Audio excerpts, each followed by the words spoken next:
Hello everyone, MonkeyKingHero here with a quick video for an Animal Crossing New Horizons. Well, I say quick, but it's probably going to be pretty extensive. So we're here today to talk about how to get a 5-star rating for your town, and also how to unlock the gold watering can, which, as you can probably guess, you get for getting for the 5-star rating. So before I get into it, I just want to play the cutscene that shows once you get a 5-star rating with Isabelle. So I'll just go here for you. So I have a 5-star rating now.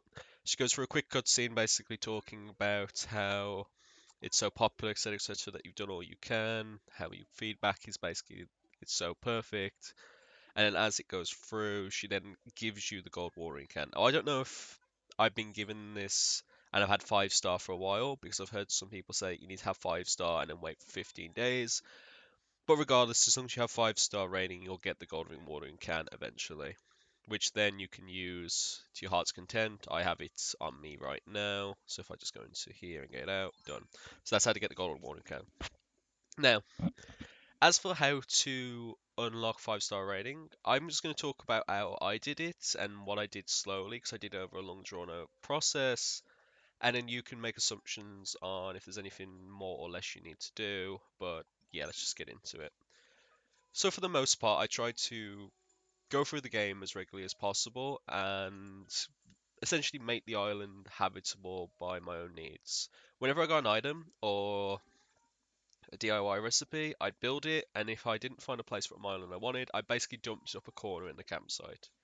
That was how I got around doing what I needed to do, and I don't know if it was successful in uh, helping to get the 5-star, but I definitely saw improvements when I did dump stuff. I think on my island I had about 300 to 400 items, both crafted and non-crafted, but I think that crafted and things you get from Nook Miles and Nook Shop seems to have a bigger impact.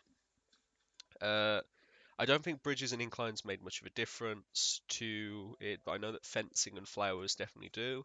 So whenever I was making something, I made sure to try and put feather fences, flowers, and assorted items around, like you're seeing here, and try to use as much stuff as possible from the Nook Mile shop.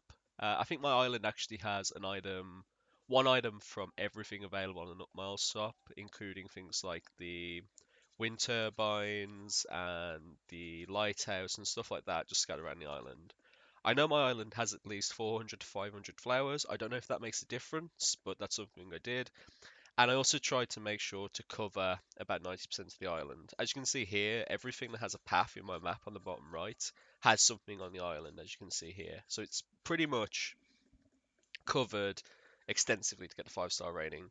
Isabel always talks about the fact that you want to cover your island from head to toe, and I literally did that. But of course, you could probably still dump stuff and like condense all the stuff that I made into a singular area, and the game would probably still be able to take note of what you've done. What I advise to do to get 5-star rating is just whenever you get a DIY recipe or crafting with thing, craft it, put it on your island. That's going to help. Make sure you have a bunch of trees on your island and flowers, because flowers I noticed when I was doing 2 to 3-star were definitely helpful. So having flowers pretty much everywhere, especially hybrid flowers, are incredibly useful. Pathing, as far as I'm aware, doesn't do anything to your island because I had these paths for a while, it did nothing. It could be different, but I don't think that paths actually add anything to your island rating.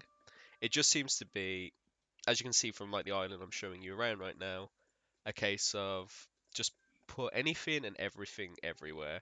So again, like I said before about dumping stuff, I had a campsite area behind my Zen garden area here, which was essentially full of crap, essentially.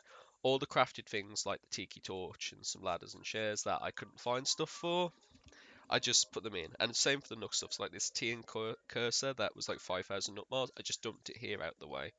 It just became a dumping ground. I don't know if that adds points on, it should help.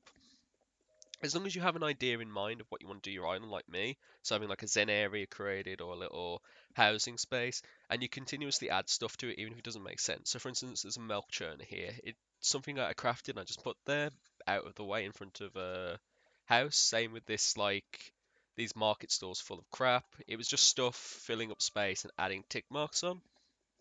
You'll get to 5-star eventually. Weeds, from what I can tell, don't matter. I had a bunch of weeds and a weed farm for something I was doing, and it didn't decrease or increase the rating at all. It just seems to be a case of making sure that you have a lot of stuff on your island and constantly adding to it. So, from what I can understand, TLDR, I had about 300 something items, crafted items on my island, 100 trees, about 400 to 500 flowers, uh, a bunch of stuff that I bought from all around, and yeah, it just got to a 5 star eventually. So keep at it, keep to your plan, keep adding stuff to your island, and you'll hit there eventually. And hopefully that helps you out. Bye.